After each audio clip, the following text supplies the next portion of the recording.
Mordomia cristã significa administrarmos corretamente as bênçãos que Deus tem nos concedido.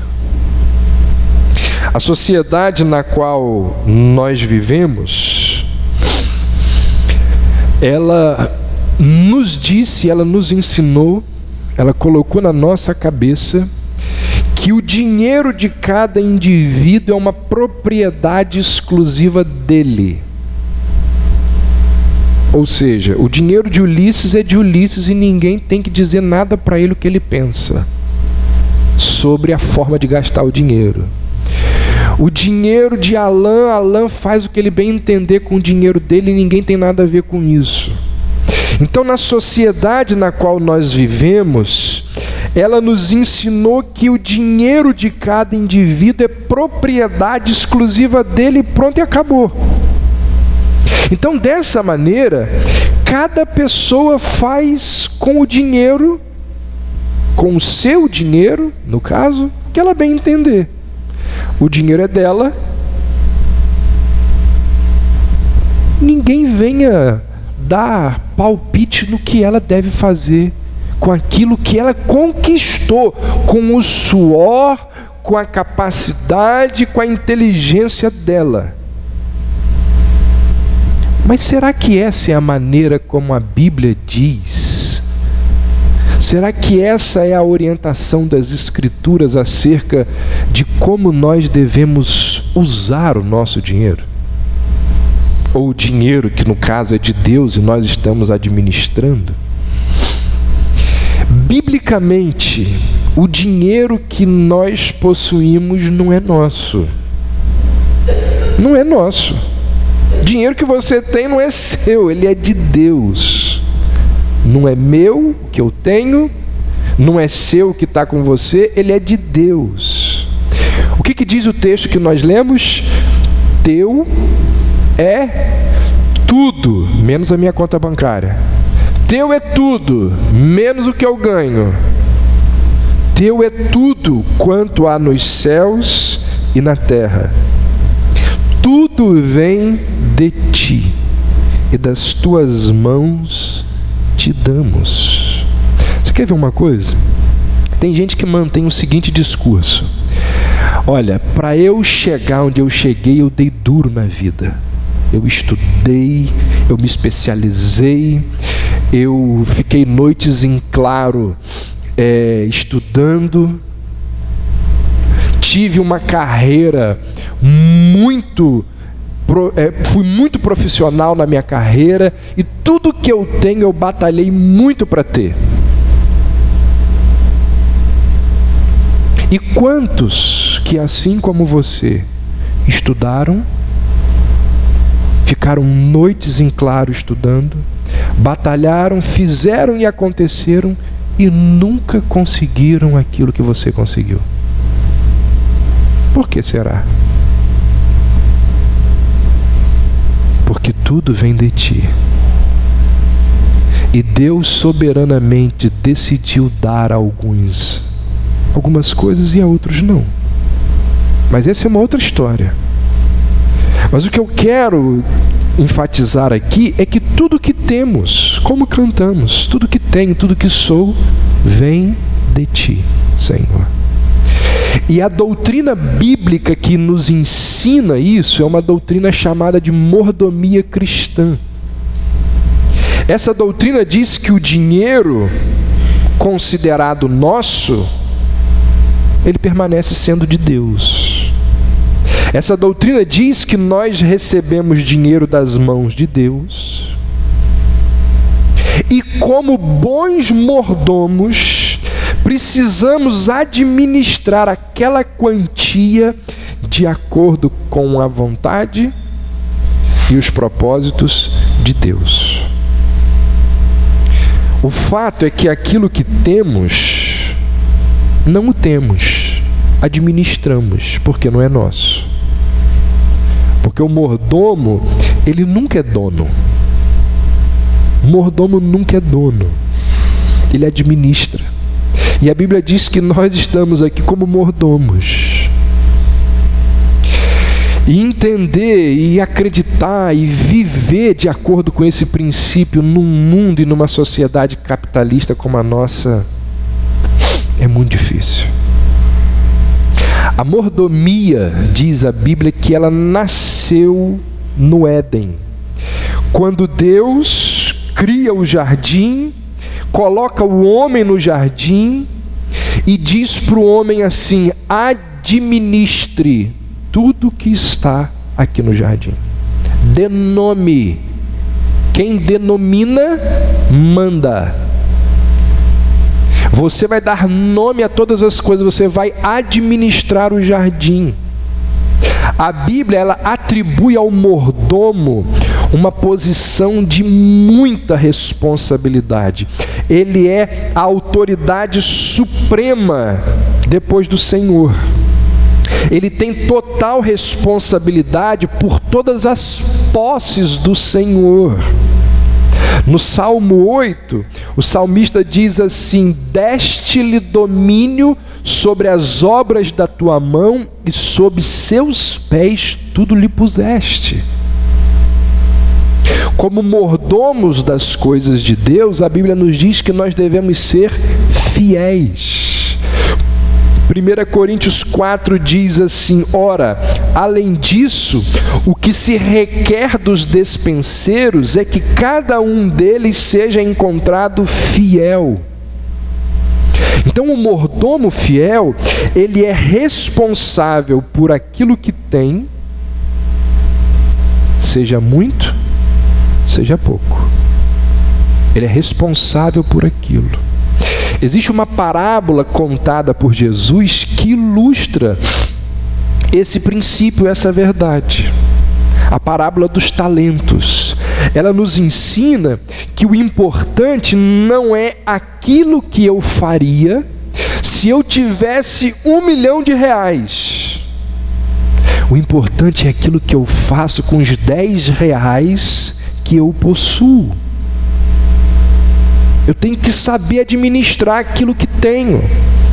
Lucas 15, verso 10 diz assim: quem é fiel no pouco, também é fiel no muito. Quem é injusto no pouco, também é injusto no muito. Sabe o que isso significa? Como você vai saber se o seu filho vai administrar muito bem ou vai cuidar muito bem do carro dele, que ele ainda não tem? Como saber se o meu filho vai cuidar bem do primeiro carro? É só olhar a maneira como ele toma conta da bicicleta dele. Então não importa se eu tenho R$1 milhão ou se eu tenho R$100. Eu tenho que administrar tudo que eu tenho de uma forma correta, de acordo com o princípio da mordomia cristã encontrada nas Escrituras. Como que essa doutrina da mordomia cristã, como que ela interfere na maneira como gastamos o dinheiro que está sob a nossa administração?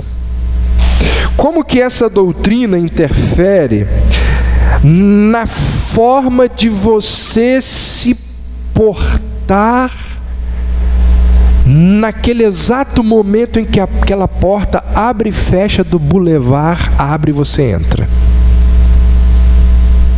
Como que a doutrina da mordomia cristã interfere na sua vida na hora que você entra no bulevar? Como que a doutrina da mordomia cristã interfere na maneira quando você segura o dinheiro de plástico, o cartão de crédito?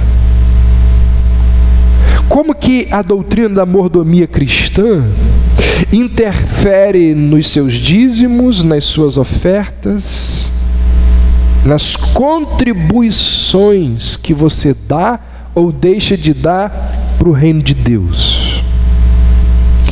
E aí, nesse contexto, existe algo muito sério, ou seja, na forma de encararmos a doutrina da mordomia cristã, existe algo muito sério que vai interferir nos dízimos, nas ofertas, nas contribuições que damos ou deixamos de dar no reino de Deus, para o reino de Deus, algo que se chama dívida.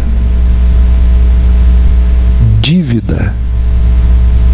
Na verdade, os dízimos e as ofertas, eles são apenas uma área das nossas vidas que sofrem por causa das dívidas. Tem gente que não dá dízimo e não dá oferta porque pega o orçamento, ele ganha 1.000. E quanto que ele tem para pagar no mês? 1.300. Ele gasta muito mais do que ele ganha.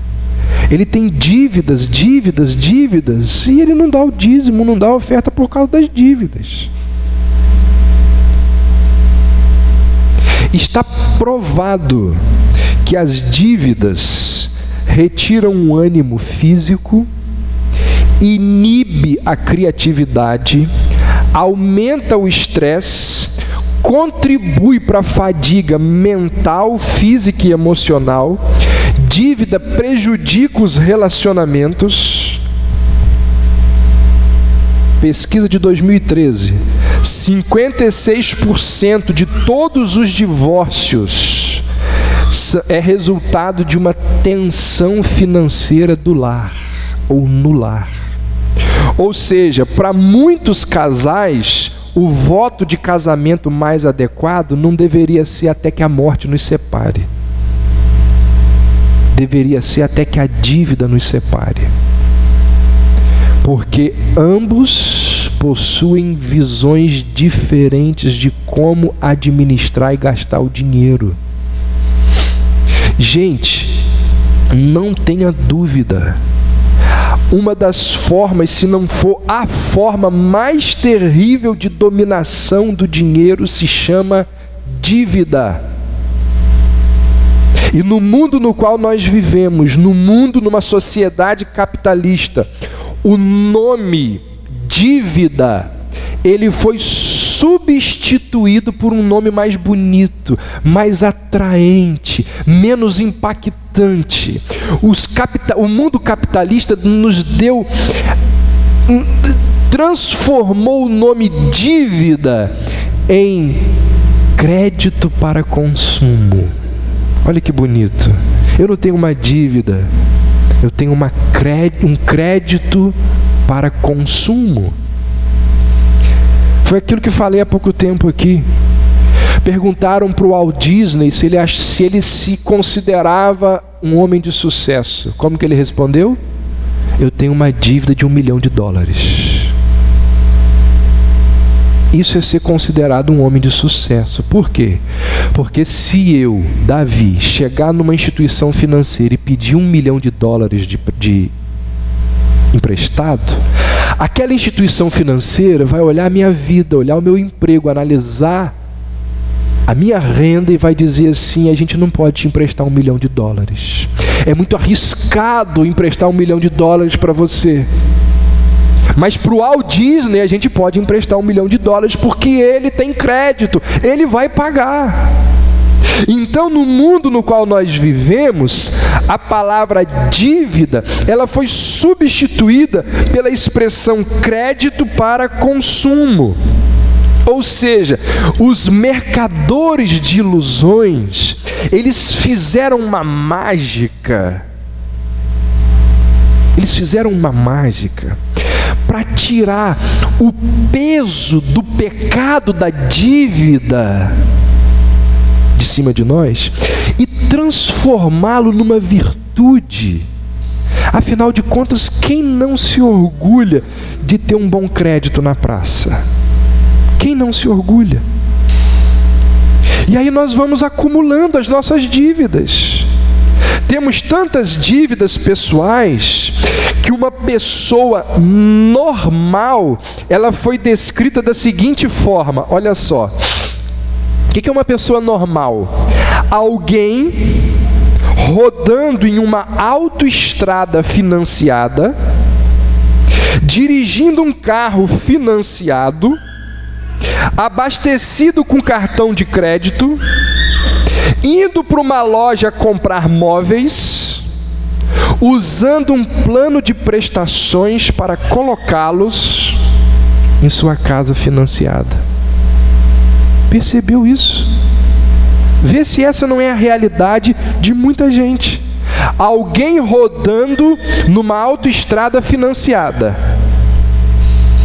dirigindo um carro financiado, que foi abastecido com cartão de crédito, indo para uma loja comprar móveis, usando um plano de prestações para colocá-los na sua casa financiada. Que loucura! Nós cristãos, se quisermos viver de acordo com o que diz a palavra de Deus, nós que nos dizemos pessoas transformadas por Deus, se quisermos seguir a orientação bíblica da mordomia cristã, a gente precisa ter muita sabedoria, muito discernimento. Nós precisamos entender o mundo no qual nós vivemos, a sociedade na qual nós estamos inseridos. Devemos ser capazes de, como disse, e citei isso há alguns domingos atrás, como disse Calbart, nós devemos ser capazes de ter a Bíblia numa mão e o jornal do dia na outra mão. Ou seja, o que ele quis dizer com isso? Que os cristãos, eles precisam fazer uma leitura responsável e inteligente da sociedade na qual eles estão vivendo.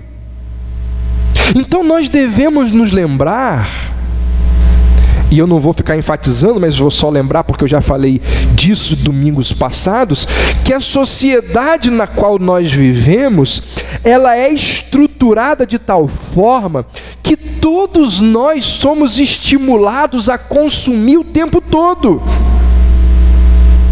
Todos os dias, o dia todo, nós somos expostos a centenas de propagandas que apelam aos nossos sentidos o tempo todo.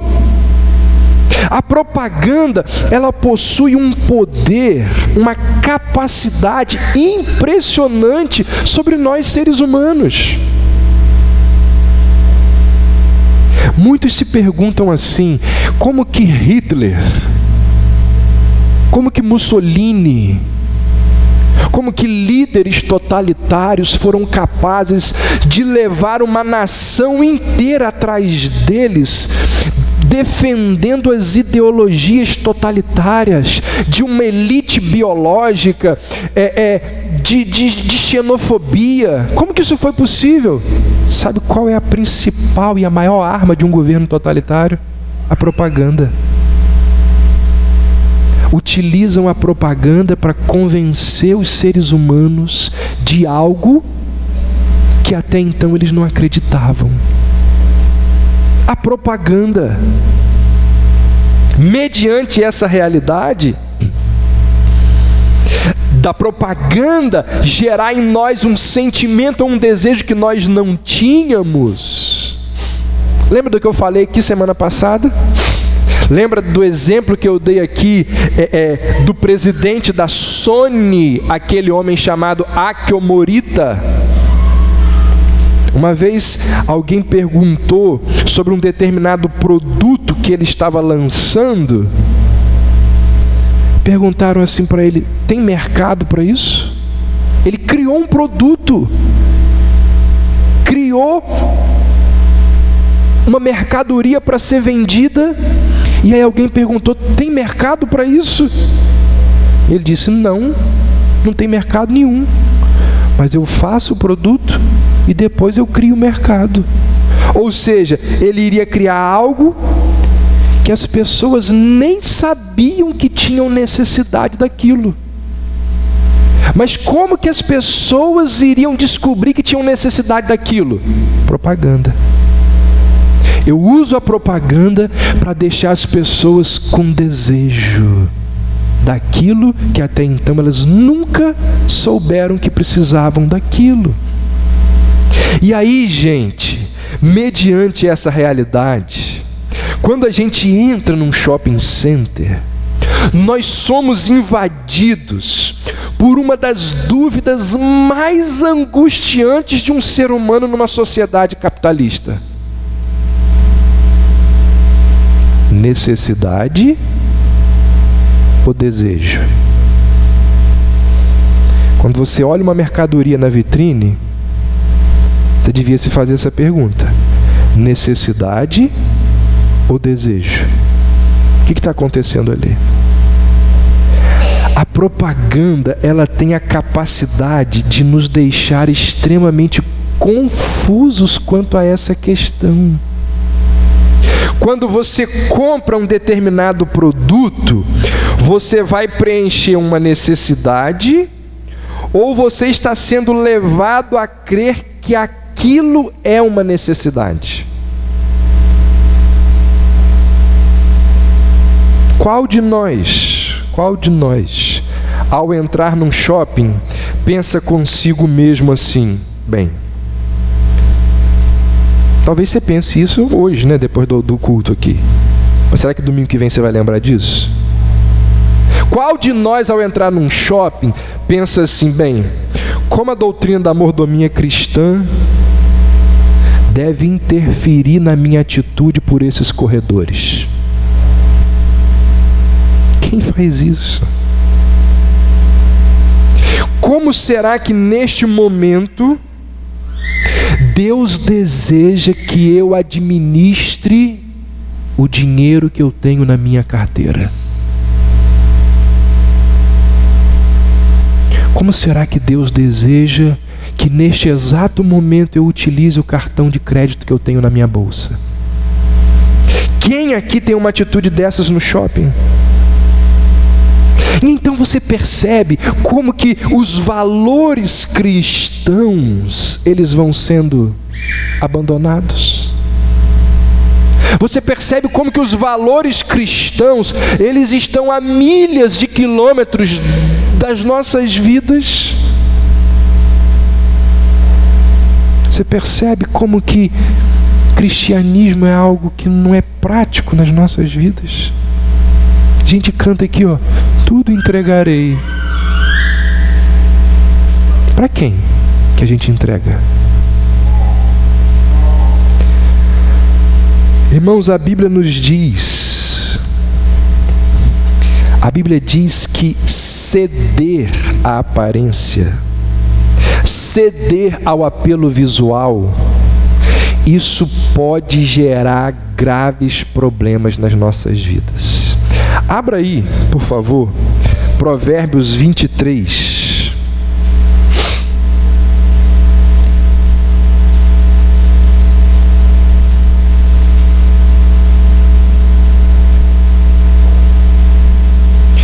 Versos 31 e 32 dizem assim: não olhes para o vinho quando se mostra vermelho, quando resplandece no copo e se escoa suavemente, pois ao fim, no fim morderá como a cobra e picará como o basilisco. Esse texto muitas vezes ele é aplicado num outro sentido. No entanto, ele tem a ver com a atratividade daquilo que é mostrado. Preste atenção aqui nas palavras do provérbio. Ele não parece com uma propaganda? Uma bebida vermelha, né? Bonita, resplandecente no copo, brilhando. O texto diz que escoa suavemente.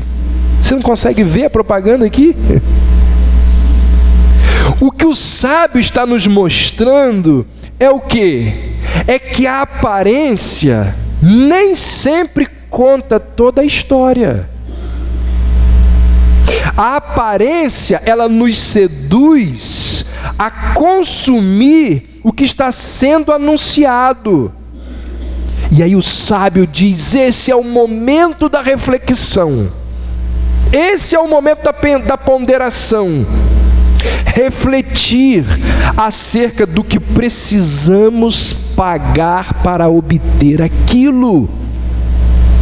Refletir se aquilo é realmente uma necessidade. Então, a doutrina da mordomia cristã nos ensina que nós temos a responsabilidade de aferir, de ponderar, de refletir sobre as coisas às quais nós somos atraídos. Como povo de Deus, a gente não pode viver sem fazer esse tipo de reflexão. E existe um exercício básico, isso é um exercício que nós podemos e devemos e precisamos fazer antes de adquirir qualquer produto. Porque quando a gente sai adquirindo tudo quanto é produto, a gente cai naquela história: eu ganho 1.000, mas devo 1.300. E aí como que eu administro meu dinheiro dentro do reino de Deus? Você não administra, você não dá nada.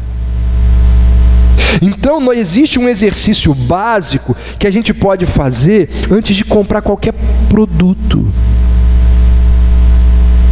E penso eu que a postura de um cristão, de um mordomo das coisas de Deus, passa por essas 3 perguntas. Primeiro, eu realmente preciso deste item? Olha, só aqui eu tenho certeza que mais da metade do nosso consumo deixa de existir. Eu realmente preciso desse item? Um bom mordomo dos recursos de Deus sempre se fará essa pergunta. Porque quem faz essa pergunta não vai se deixar levar pelas aparências, pela propaganda, pelas emoções. Eu não sei se você sabe, mas o conceito de supermercado, ele foi desenvolvido sobre essa questão. Talvez a maior parte de vocês aqui não saiba o que é isso. Eu lembro da minha infância, eu lembro um pouco disso. Mas o pessoal que tem mais de 40 anos aí sabe disso. Vai lembrar e vai saber o que eu estou dizendo aqui. 40 anos atrás não existiam hipermercados. Existia? Não existia. Antigamente, o que existia era a venda do Seu João. Era a quitanda. Ali, muitas vezes, eu me lembro, eu peguei isso aqui eu peguei. Existia um caderninho onde as pessoas pagavam no fim do mês. Vai lá no Seu João e pega 2 litros de leite, 1 quilo de açúcar e anota e diz que mamãe vai pagar no final do mês. Era isso que acontecia. E aí, quando a gente chegava na venda, o Seu João, ele ficava atrás de um balcão, tinha um balcão, as pessoas chegavam ali, o Seu João ficava atrás do balcão, atendendo as pessoas. Muitas vezes as pessoas, elas traziam a lista dos itens e entregavam para o Seu João. Sabe o que isso significa? Que quem manuseava os produtos da loja era o Seu João. Com o tempo, isso foi mudando. Entraram os supermercados com a facilidade de quê? Do cliente manusear os produtos. E aí, quando você leva o seu carrinho de compra pelos corredores e você começa a colocar a mão nos produtos, você é muito mais tentado a comprar algo que você não precisa. Ali, com a sedução dos olhos, tocando, você, não, eu vou levar isso aqui, eu vou levar aquilo ali. E você compra coisas das quais você não precisa. Mudou-se. De uma geração para outra, muda muito. Eu realmente preciso deste item? Abra aí, Mateus 6.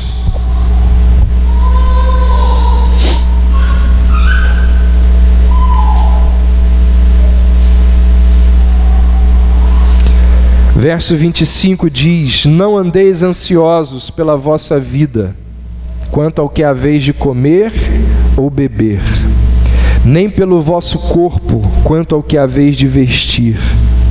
Não é a vida mais do que alimento e o corpo mais do que as vestes? Não parece que esse texto aqui foi escrito semana passada? Jesus aqui nos ensina duas grandes lições. Primeiro, não busque o fim. Olha o que Jesus está dizendo. Não busque o fim da sua ansiedade. Onde? Em comida, bebida e roupa. Muitos aqui sabem exatamente o que eu estou falando. Busca o fim da ansiedade através de consumo. Eu não compro roupa. Mas você acaba com a sua ansiedade comendo. Por isso que a gente tem uma geração de obesos. Porque trata a ansiedade não com a escritura, mas com o armário da cozinha. Jesus está dizendo: não busque o fim da ansiedade em comida, bebida e roupa. Segunda lição que Jesus nos dá aqui: existem coisas que são muito mais importantes do que comer, beber e vestir. Ou seja, Jesus está dizendo assim: reveja quais são, repense, reconsidere as suas prioridades. Provérbios 21:17 diz assim: quem ama os prazeres passará necessidade. Quem ama os prazeres passará necessidade. Como que a gente poderia traduzir esse provérbio para a nossa realidade? Nós poderíamos dizer o seguinte: quem aplica os seus recursos primeiro na diversão, quem está interessado apenas no lado lúdico da vida, vai passar por crises financeiras. Diversão, entretenimento, roupa, prazeres, custa dinheiro, gente. Aliás, custa muito dinheiro, muito dinheiro. E o alerta é devido ao fato de que isso é uma distorção de prioridades. Você é seduzido quando você vai num shopping center o tempo todo. É uma mercadoria mais linda, mais bela do que a outra. E aí você vai atender a voz de quem? Do Deus do consumo ou do Deus da Escritura? Se você não tem condição, não vá ao shopping. Não vá. Porque ali você vai acabar se rendendo ao ídolo do capitalismo. Hebreus 13 diz assim: seja a vossa vida sem avareza, contentai-vos com as coisas que tendes. A primeira parte do versículo, a igreja diz amém, não é? Todo mundo diz amém. Seja a vossa vida sem avareza. Agora a segunda parte: contentai-vos com as coisas que tendes. Aprender a ser feliz, aprender a ser satisfeito com o que a gente já possui é uma raridade, mas evita um monte de problema. Eu realmente preciso deste item. Olha, gente, vai te livrar de um monte de problema e vai te ajudar a ser um bom mordomo das coisas que Deus tem lhe dado. Segunda pergunta que precisa ser feita pelo cristão numa sociedade de consumo: eu realmente tenho dinheiro para comprar esse item? Muitas vezes você precisa de alguma coisa, você precisa. Realmente, passou pelo teste da primeira pergunta, eu preciso. Mas aí vem a segunda: você tem dinheiro para comprar? Você tem grana para comprar? Nesse caso, você precisa fazer o quê? Economizar, planejar, se organizar. Isso deveria ser o certo. Mas quando você é atraído pela propaganda, pelo crédito fácil, pelo caminho fácil, você vai lá e pega o dinheiro de plástico e diz: eu não tenho não, mas eu vou ter, daqui eu pago em 10 vezes. Passa o cartão. Gerou o quê? Dívida. E o que a gente precisa levar em consideração, há poucos domingos atrás eu estava conversando isso com Geraldo e Sheila aqui. O que as pessoas não levam em consideração é: nós estamos comprando bens ou estamos comprando dinheiro?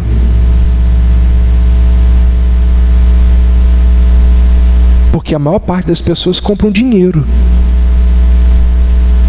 A gente acha que está comprando um produto, mas o processo da compra desse produto, ele passa por um grande financiamento. Ou seja, a gente não compra apenas o produto, a gente compra o dinheiro para comprar o produto. E comprar dinheiro é caro, hein? Dinheiro é muito caro. Porque na compra de dinheiro para comprar um produto, o produto não sai pelo preço dele. O produto sai 3, 4, 5 vezes, 10 vezes mais caro. Nós pagamos mais pelo custo do dinheiro do que pelo bem que compramos com aquele dinheiro. Resultado? Dívida. Endividamento. Outra coisa, você já reparou que nas lojas que oferecem um grande financiamento, normalmente essas lojas não têm boleto bancário?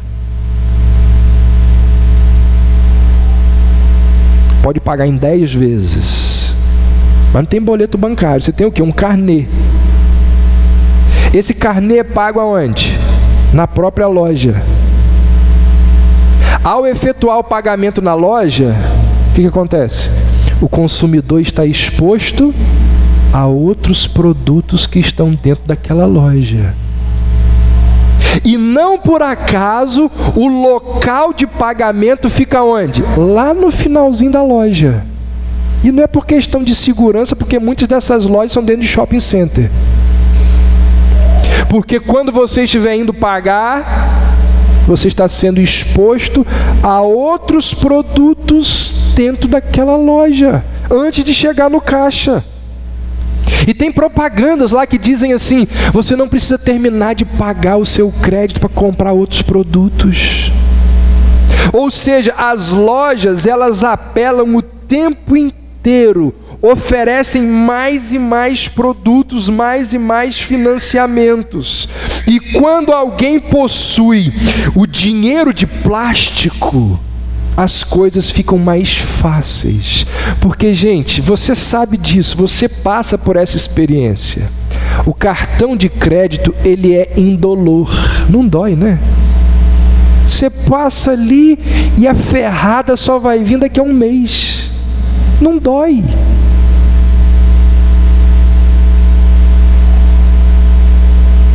Agora olha que interessante. Abra sua Bíblia em Deuteronômio 28.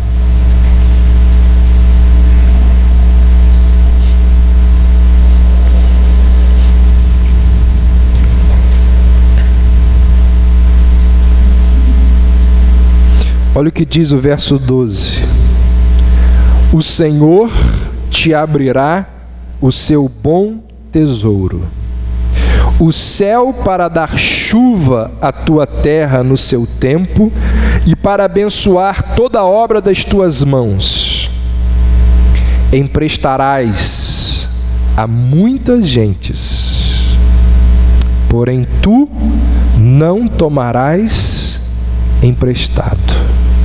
Quando Deus transmite esse recado aos israelitas, eles estão entrando na terra prometida.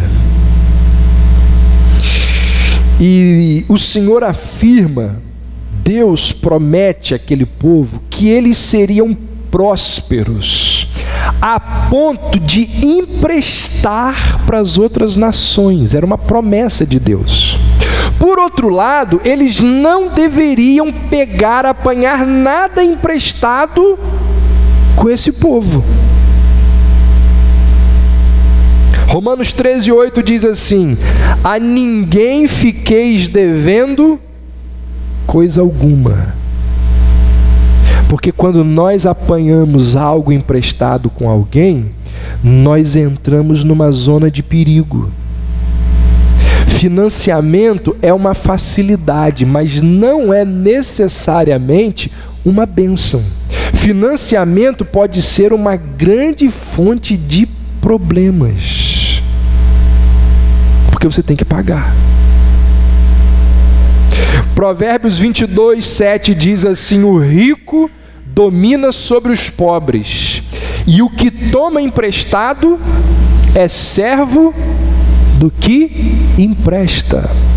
Ou seja, quando nós estamos endividados, nós ficamos na posição de servidão em relação àquele que nos emprestou.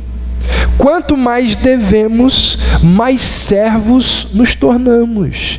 Perdemos a nossa liberdade de escolha para decidir por nós mesmos no que nós vamos gastar a nossa renda. Eu preciso desse item. É a primeira coisa. Segundo, eu tenho dinheiro. Será que eu tenho dinheiro para pagar isso? E aqui nesse contexto a gente não pode se esquecer de que o Brasil é um dos países que tem a maior taxa de juros do mundo. No Brasil nós vivemos uma situação surreal no que diz respeito aos juros. Você quer ver um exemplo claro disso? Nos Estados Unidos, o juro da casa própria é de 2,9% ao ano. No Brasil, na melhor das hipóteses, você tem isso ao mês. Foi feita uma pesquisa, preste atenção nisso aqui. Foi feita uma pesquisa no ano de 2013 que dizia o seguinte: 2013, se você tivesse depositado R$100 na sua poupança, em qualquer banco, no dia 1º de julho de 1994, sabe que dia foi esse? 1º de julho de 94, lançamento do Plano Real. Se naquele dia você fosse na poupança e depositasse R$100, 1º de julho de 1994, até o dia da pesquisa em 2013, você teria na sua conta, 9 anos depois, né? 2004, 19 anos depois, você teria na sua conta R$374. Estava rico, né? Depositou 100, 19 anos depois, aquele dinheiro na poupança rendeu para você R$274. Agora, se você tivesse sacado R$100 do seu cheque especial na mesma data, 19 anos depois você teria uma dívida de R$ 139.259. Ou seja, se você tivesse usado R$ 100 do cheque especial ao longo de 19 anos, você estaria devendo o equivalente a 9 carros populares. Já com o valor da poupança, você não conseguia comprar um pneu.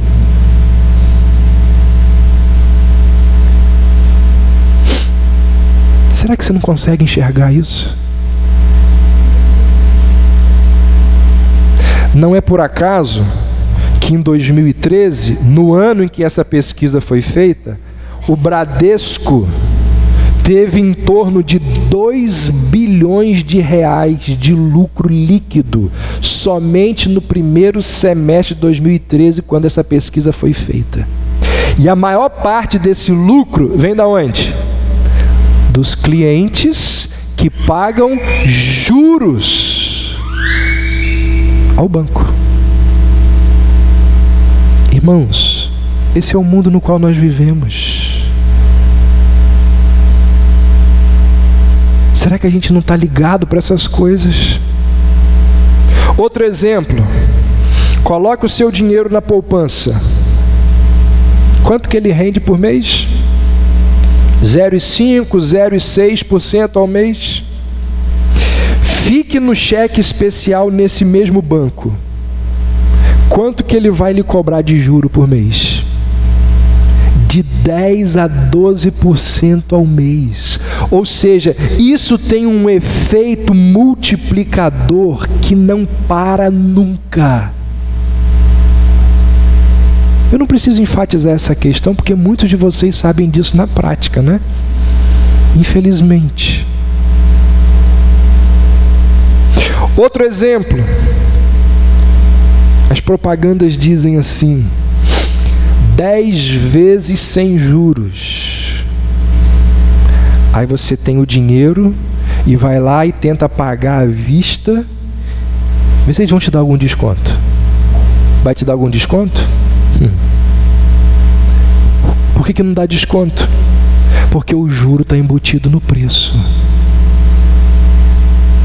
Então todas essas situações aqui, elas devem nos levar a pensar: será que nós estamos sendo bons mordomos dos recursos divinos que Deus pediu para que administrássemos?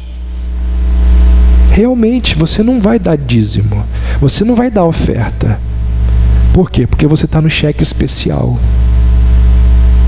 Porque você tem dívidas e mais dívidas e mais dívidas para serem pagas. Você está escravo de um outro Deus. Você está servindo a um outro Deus. Isso é muito sério. Não foi por acaso que Jesus falou tanto de dinheiro. Quais são as alternativas que a gente tem? Ao invés de pagar juro, faça economia, poupe. Pagamos muitos juros, sabe por quê? Porque a gente não consegue controlar a ansiedade de ver o produto e de dizer assim: daqui a um ano eu volto para comprar você. A gente não consegue. Ansiedade.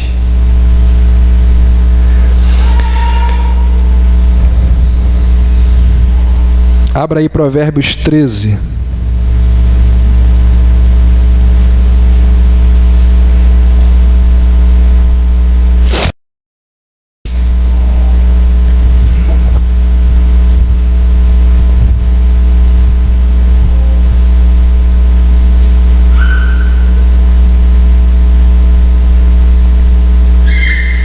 Verso 11 diz assim: o dinheiro ganho com desonestidade diminuirá, mas quem o ajunta aos poucos terá cada vez mais. Qual é o princípio aqui? Poupança. Vai o quê? Poupando, acumulando para depois você comprar. Isso aqui é o quê? Planejamento financeiro.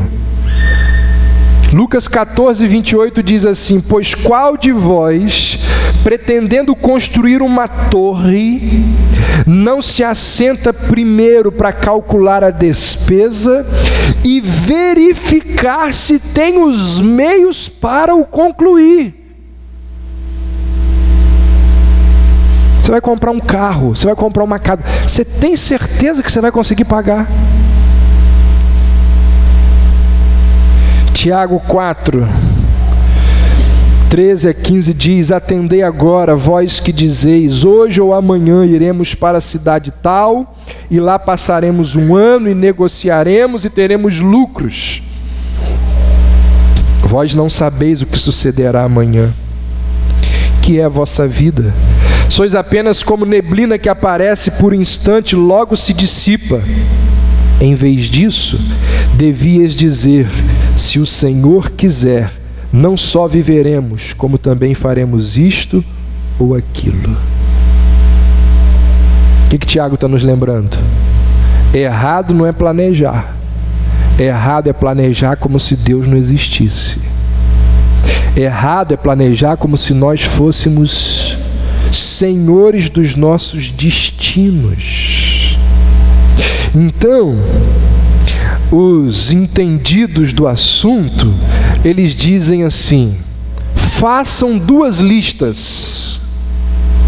Façam duas listas. Numa lista você coloca ali as necessidades básicas, aquilo que você está precisando. Outra lista com as despesas daquilo que você gostaria de ter.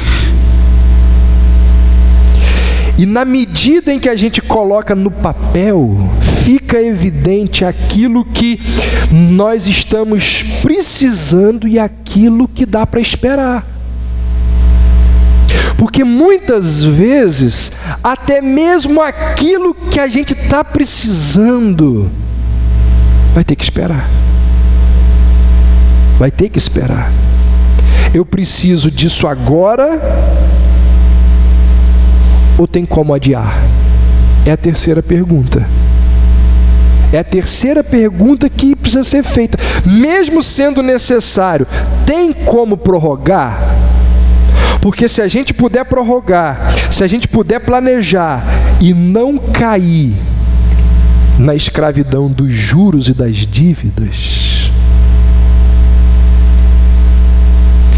tem situações que é impossível você não fazer isso aqui. Eu quero me casar, mas eu não tenho dinheiro para comprar um apartamento. Vou pagar em 20 anos, eu vou me casar daqui a 20 anos, então... É impossível. Lamentavelmente, é uma situação impossível.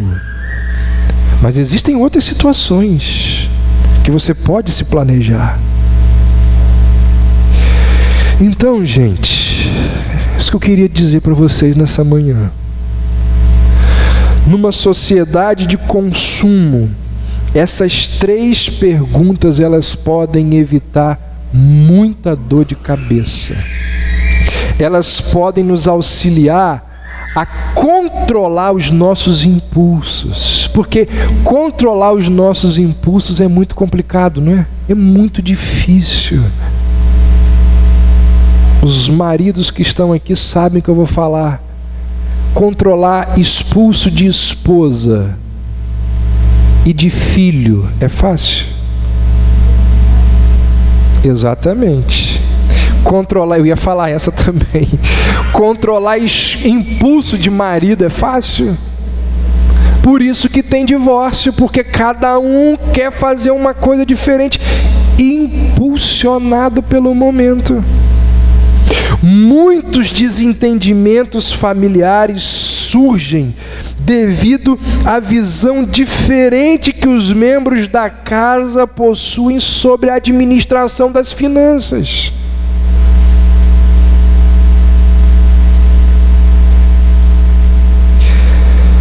Teu, Senhor, é o poder, a grandeza, a honra, a vitória e a majestade, porque Teu é tudo quanto há nos céus e na terra. Teu, Senhor, é o reino, e Tu te exaltaste por chefe sobre todos. Porque tudo vem de Ti, e das tuas mãos te damos.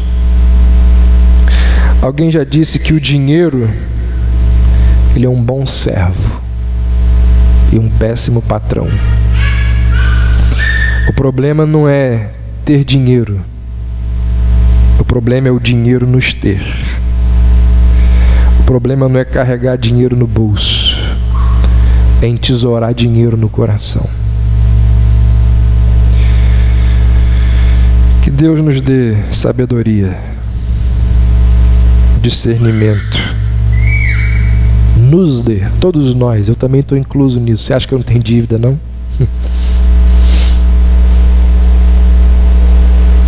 Que Deus nos dê sabedoria para a gente administrar corretamente os recursos que, como disse para vocês, são deles, é dele, não são nossos. Lutero uma vez disse que 3 conversões são necessárias: a conversão do coração, da mente e do bolso. 3 conversões são necessárias: do coração, da mente e do bolso. Que haja conversão entre nós. Amém.